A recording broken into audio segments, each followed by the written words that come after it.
Hello, and welcome to today's episode of Demystifying Working with Microsoft. And before we get started, if you're joining us live today, drop in the comments where you're calling in from, and more importantly, drop in any questions you've got for my guest today. And so, with that, I'd like to introduce my guest, Michael Giannotti. Michael, welcome. Thank you. I'm glad to be here. Yeah, and Michael is the host of the very popular podcast called The Midday Cafe. If you haven't already seen it, check it out. He also is a speaker and a longtime Microsoft employee. So, with that, maybe Michael, you could just give us a little bit more about your background, your role inside of Microsoft, and give Yeah, everybody a little bit of a picture into the life of Michael. sure. I'm one of the old men of the company, I guess. Been around here for going on 23 years. Presently, I'm a principal technology specialist for Microsoft, working in our healthcare and life sciences group. But I've been an architect at our MTC in Philadelphia. I've worked all in a couple of different districts. And prior to that, I was actually corporate systems architect for the second largest mutual fund company on the planet, and did some other stints. And my background is actually elementary education. I Okay. taught for 8 years. That's my degree. And so I always tell people I'm probably not qualified to talk to them about any of this unless they want sock puppets. And then I'm great. So that is funny. Great, great. Well, and maybe you could just share with our audience kind of the group that you're in. There's a lot of Yeah. different groups inside of Microsoft. You could share just a little bit more about that and the mission of your Mhm. organization. Yeah, so the Healthcare and Life Sciences Group, it's a U.S. national group that was set up by Microsoft. I was actually an architect the day it went live, and I got a notification, welcome to your new role.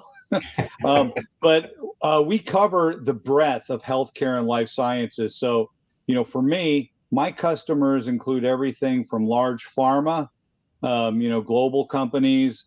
They're medical manufacturers who are making the medical devices that are used to save lives, improve life style, et cetera, to providers, hospitals, the large hospital chains, a lot of the very well-known ones I cover. And then in addition to that, the payers even, so your large healthcare insurance companies. Okay.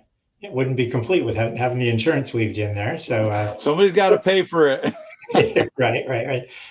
Well, the other thing that if you could dive in for our audience is that, there's inside of that organization. So it sounds like it's very mission Mhm. driven, but you're Yeah. also inside of a larger group called the enterprise group. And maybe you could just kind of help people understand where that fits. Some people think of working with sort of small to medium businesses. Hmm. People think of working in, you're talking about healthcare organizations. Where does that fit in the sort of vernacular of Microsoft or the groups? Yeah. So really from our perspective, because for example, there's hospitals that don't fall under our group. There's other, providers, manufacturers, et cetera. They're smaller in nature.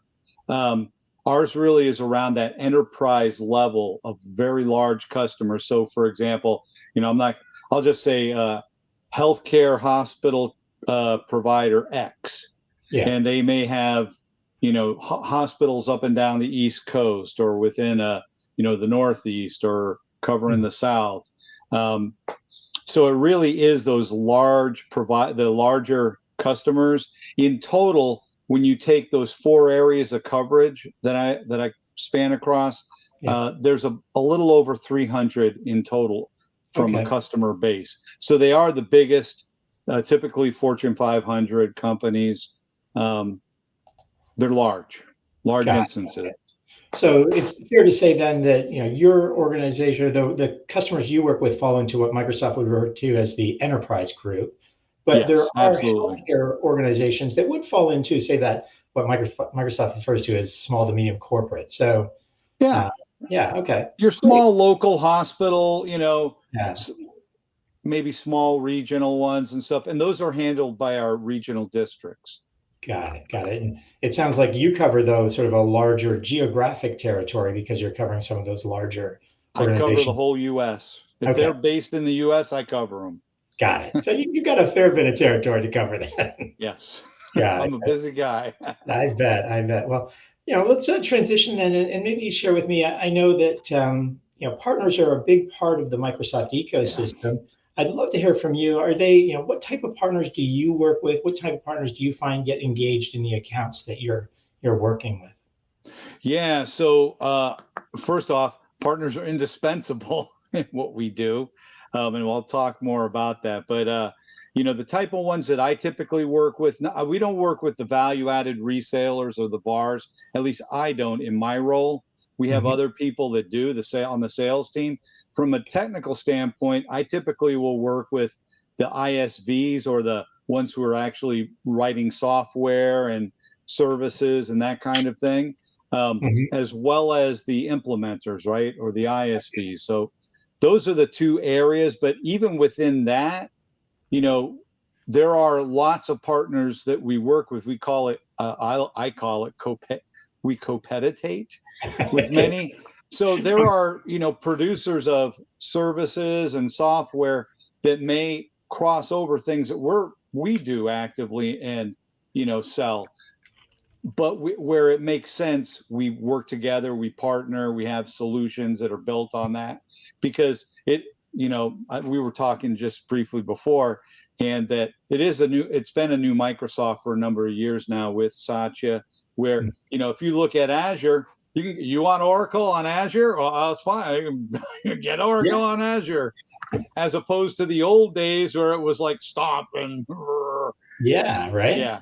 And I was around during those. So yeah, this is a breath of fresh. It's been a breath of fresh air where it makes sense. We're going to partner and work together.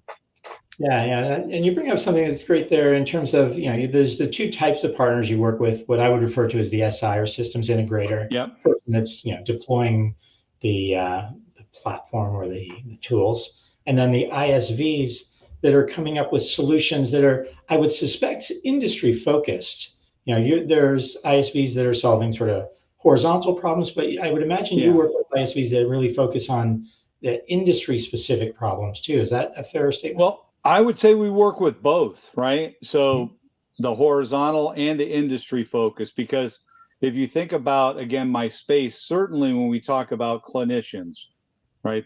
That's anything that we're working with there is typically healthcare focused. Yeah. How can they get into their back end, the EMR and all that kind of stuff on the back end, and serve that up in Microsoft Teams or other pieces?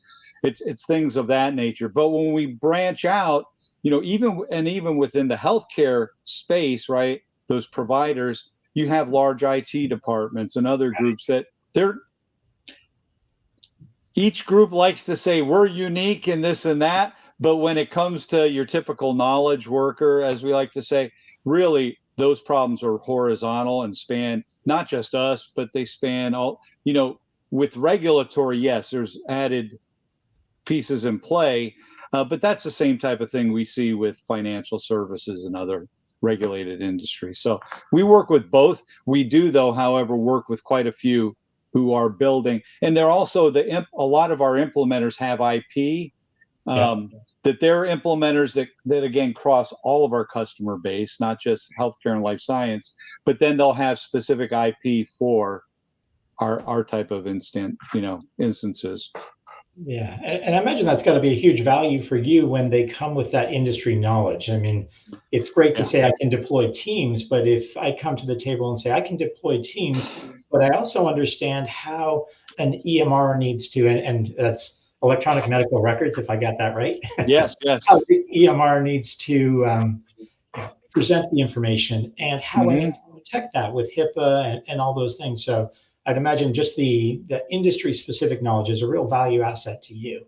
That is huge, because when we talk with customers, and number one, I'll just say that kind of the precursor to that is, from our standpoint, like in my role, I'm in a pre-sales role, and yes, I do post sales discussions and envisioning sessions and all that kind of stuff. Having said that, whether customers are looking at pilots, POCs, or actual implementation, right? That domain expertise that the partner brings in with their services and ability to really speed up the implementation and adoption of the product, to make sure it's it's one thing we're Microsoft, we're a lot like sometimes like Home Depot and Lowe's and others, right? Where we sell stuff Yeah. that you can use in a lot of ways.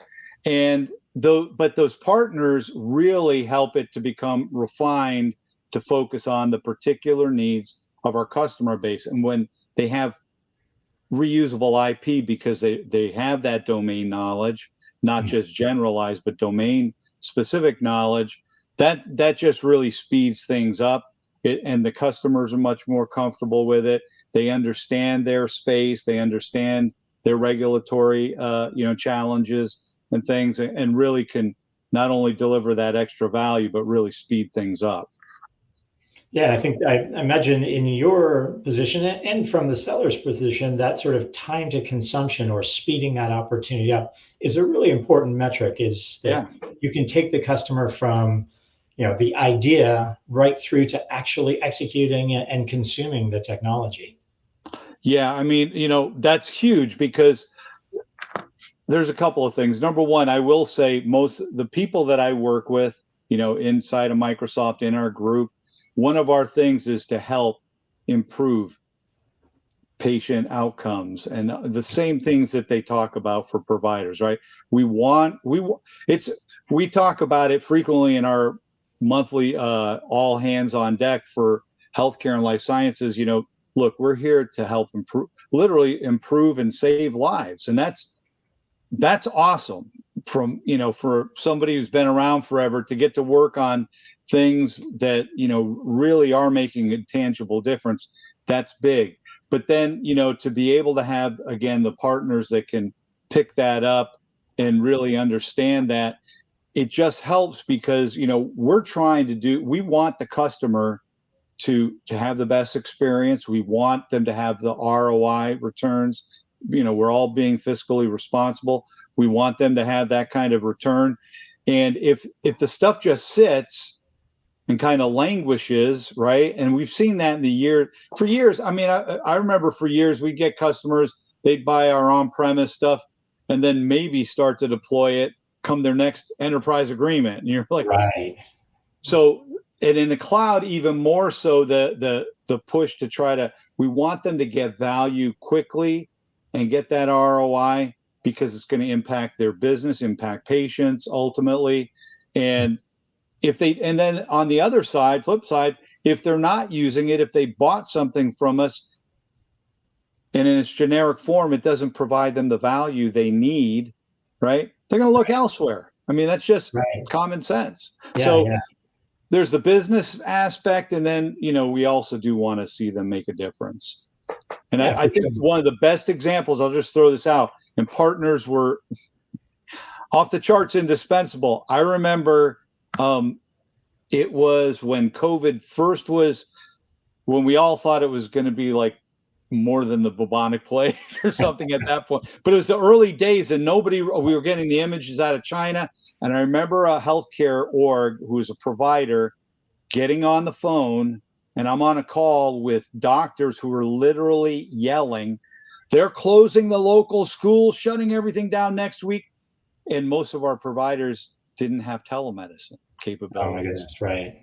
And Teams, great, but didn't meet at the time for that space the compliancy things they needed from a regulatory standpoint, yet they needed to have it quickly roll. They needed something quick and get it out there. And so we had a number of our partners, as well as folks at Microsoft, that worked round the clock to get those things stood up. And I remember, within a couple of weeks, it was like 0 to 100, not 0 to 60, 0 to 160 in 2 seconds flat, boom.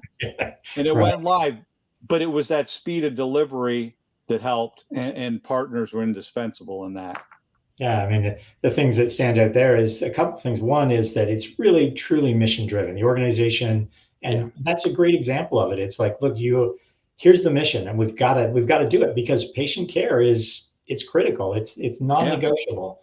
And so having a partner come in or partners come in and I can really see the value of that, and having them understand and have that industry specific knowledge so that when you could go to 0 to 160 because they had it right there at their fingertips. That's That's amazing. And maybe you can talk about then in your role, when do you typically feel is the right time to bring a partner to the table? So I imagine you Mhm. hear from customers first, or more times than not, you're hearing from them. Yeah, I mean, so from my perspective, there's what I'd like, and then sometimes having to educate and cajole and get the customer ready. Mhm. Um, from my perspective, I come in, I do the what's art of the possible, envisioning. We dive down into use cases and stuff. But the second they start to become really serious about, hey, we're looking at acquiring, um, or we'd like to stand up a pilot POC.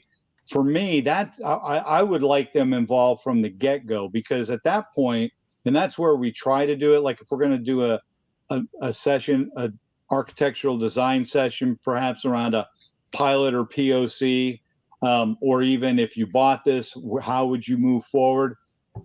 We want to get them involved because one, they might be a part of the story for bringing the pieces together, right? Mhm. That we know, like if it's a provider and we're talking about, I'm not going to say names. I Right. almost said one, but like badging in and badging out. There's provider for that does that. In fact, I saw it today when I went and got my blood drawn at Yeah. my local healthcare. So we want to get that kind of stuff involved right up front. We also, if it's an implementer, the earlier the better, because when we're doing those kind of design sessions and discussions, you don't want it to be, okay, we had that, now here's a partner, and then they're repeating all that, right? Right. That's We a want to great hit the point. ground running. Yeah. Yeah. It's like you're showing up. If you're showing up together, that is a powerful story. In my mind, it's you're getting to benefit from their experience, they're getting to benefit from Right. your experience, and you're just starting that conversation earlier, which ultimately ends up to the speed of delivery. So that's a great Absolutely. point. Yeah, Yep.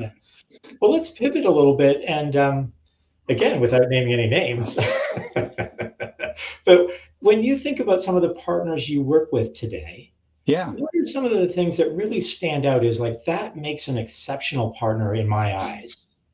Yeah, so we already talked about domain expertise, Yeah. and I can't emphasize that enough, especially when we're talking about, of our four areas, the provider space. That they are very sensitive to, do you understand, healthcare provider space and all that comes with that. Um, but then, aside from that, there's a couple of things, and we've seen this, that actually we're going to talk. I know we're going to talk about challenges as well. Yeah. So, and they're kind of, it's the, I don't know, yin yang, but when we talk about partners who, number one, they do get themselves certified on solutions and other things. That makes it much easier for us to bring them in. Um, the other is with the partners, if they have IP, domain expertise, or do they have a particular solution canned and ready, and we have experience with them. And again, there's a vast range of what we call in the Microsoft partners, in the Microsoft partner ecosystem. There's everything from an individual Mhm. to huge corporations that have more people than we do. Yeah. And Microsoft, and we're pretty big. Um, Right. and so there's a real variety in there. But having ones, again, that have domain expertise, that also know how to scope and avoid creep scope with that, I will say, has been a big, because that's both, if they know how to do that, it helps with time to delivery, and then do additional pieces. They know how to really, okay, plan for, we'd like these broader things, but not try to bring it all together to boil the ocean. Yeah. That's huge for us. So my favorite partners don't do that. I have other partners where it's challenging because they tend to do that right up front. They want to do the old days of Yeah. everything, and it's We do a it 4-year all. plan. It's a 4-year this and that, and I'm like, oh my god, you're holding Stop. up, deployment of connections for how long, and it's going to cost how much? You just you blew it up with the customer. Never mind Right. Yeah. me. And Right. so Right. having ones that understand that and can be nimble, real, are nimble, can bring their A game, but scope it and plan it in phases that logically let them build on the opportunities, right? Which is great, but not try to make it all the opportunity. That's huge, and I can't. We've had so many times where that has derailed things. That's my biggest challenge with certain groups, Yeah. that it becomes problematic, and that actually does get escalated going up through our senior management. And I've been on some come to the mountain conversations Right. with some executives, and where we're and it can be contentious, and we don't want it to be. That's the whole thing. We want, again, without the partners helping the customer from that, pilot POC phase on through deployment, adoption, all that, things tend to not go well. We Right. want them there. We want. Yeah. But the ones who can do it much more nimbly, focus, scope, and then build on that post, they're gold. Right. There's you covered a lot of ground there. So, but I mean, some of the things I heard there is really being able to understand the customer's needs and prioritize those needs and make a plan that delivers against those clearly. Good, strong project management on top of having your superpower. So, yes, you're phenomenal at this particular whatever, whether it be, AI or any of the Microsoft platform, and then being able to manage the expectations of the project, of the customer, of Yeah. everybody, in really in service of A, the patient care, and B, is delivering a win-win-win outcome, both for the customer, the partner themselves, and for the Microsoft team. So I think that there's a lot there. Yeah, and you kind of hit the nail on the head talking about the, that good project management and scoping it, and tempering the customer's expectations, which is important because, the customers right now, all of them in my space right now, are ultra dollar sensitive. Sure. Not that they necessarily don't have money, but they want to make sure they're getting value on what they're receiving, and then move on to the next piece. So being able to, hey, look, let's address, these were your top needs. Let's take these top pieces, let's scope it to that. And we can talk, and it'll set the stage for other pieces that you're doing. But now let's focus on that, get that out the gate. Here's the price, and it's at a sticker, that, Mhm. oh, that makes sense. Okay, I can handle that. Makes it much more palatable, more bite-sized. I think that's really key. And again, from our standpoint, we're hearing it from the customers, and we're sensitive to that as well when we recommend and bring people in. Yeah, yeah. I mean, it's so important there to be able to attach the value you're delivering to the dollars you're asking for. I think from a partner perspective, and Yeah. you brought it up into you don't boil the ocean. It's not that No. we're not expecting you to boil the ocean as Microsoft. I mean, we want you to come in, we want you to be successful, but that doesn't mean we expect you to do everything all at once. That's just not Yeah. realistic. Think about the platform today. It's like, I mean, where can't you go with the Microsoft platform? Yeah, and kind of the opposite side, like as a challenge, right? That kind of ties in with that. We have seen over the last year where we've had some projects where we've brought in some renowned, very well-known partners, brought them into very large, projects, and where the other thing is, don't cut us off at the knees, where they had it. I'll just use Viva as an example. So Viva, because I mentioned Connections earlier. Viva Connections is pretty straightforward. Right. It's not rocket science. And I've had some customers who went with their initial piece themselves, and they're like, this is great. Oh my goodness, we had 2 people working for 2 weeks and we went live. Like, Yeah. okay, now what? Then looking at the next steps. But I've had, conversely, some partners who have come in, and this is by no means not most of them, but Yeah. instances that did get raised up, and and then you start going to the other ones who look at the more nimbler approach, where they said, okay, and you offer these dashboard tiles and this and that out of the box. What we're going to do is kind of, oh, and you have all these other components in Viva, because they were looking at the big potential ticket of Right. workloads, employee insights, Yeah. communications, this and that.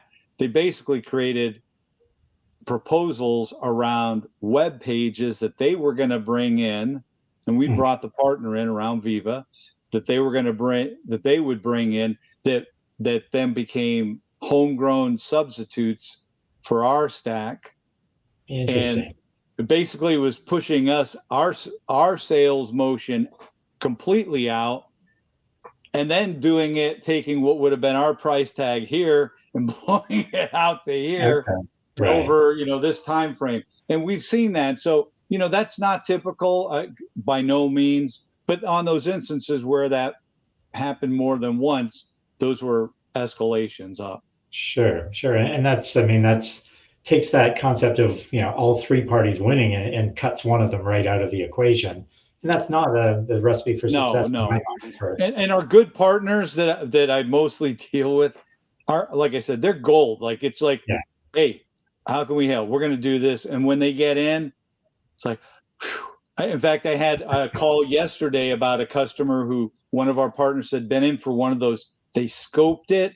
They got, and it was Viva Connections thing with they did some extensions and customizations. Flipping phenomenal job. Yeah. Customers super happy. They want to go to the next step. And so we were talking about, okay, how can we get them back in real quickly early, because they're gold. So they're going to get more business. In fact, they're going to get a lot of business. But they did what they, by doing that, and it raised them in our esteem. They were raised in the customer loves them. Yeah. And it becomes a no-brainer. I mean, to me, that's, if you take anything away from today, take that one statement that you just made there, Michael, is that, when you partner with Microsoft and you come up with a plan together and you execute against that plan, the Microsoft team, in my experience, has always been, look, they see that, they can see the value you bring, and they'll want to bring you back in as a partner. Oh, yeah. I mean, I've got to imagine you value that, just top notch when it's that kind of relationship that, you can just turn it over to them. They're going to execute. You're going to get the benefit. The customer's going to get the benefit. And, it's just that, again, that win-win-win scenario. Absolutely. And it is, you have a couple of them right at your fingertips and tip of your tongue that, account exec or somebody, hey, they're looking at it. Oh, you should call these people. Yeah. Right. Here's contact info. Get them in. Right. And I guess the last final thing I want to just touch on real quick as we're coming up on time here is, I think partners need to understand that it's not just one partner that Microsoft works with. No. You have a Rolodex of great partners that you can call on, and maybe you can just talk for a minute on that, and then we'll wrap up for the day.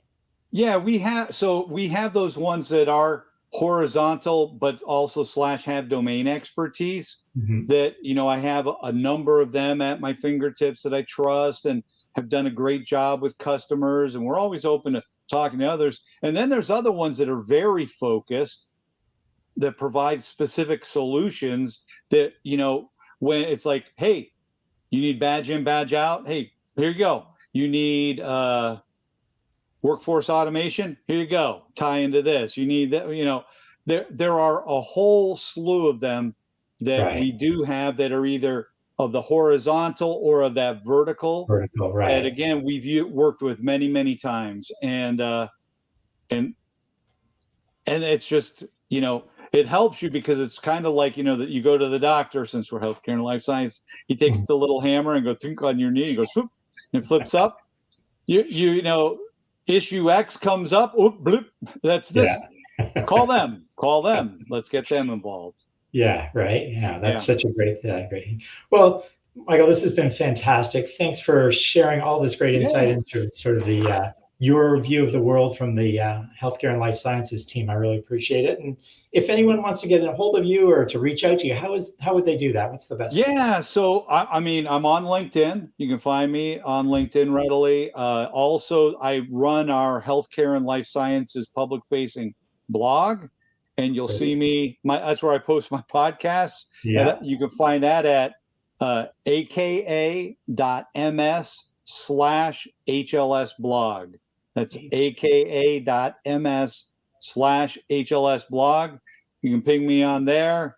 In my I would tell you my work email, but I probably won't see your email, just to Well, be it sounds brutally like honest. check out the blog. Check out. Yes. I can vouch for the your podcast. It is worth every moment you spend listening to Thank it. you.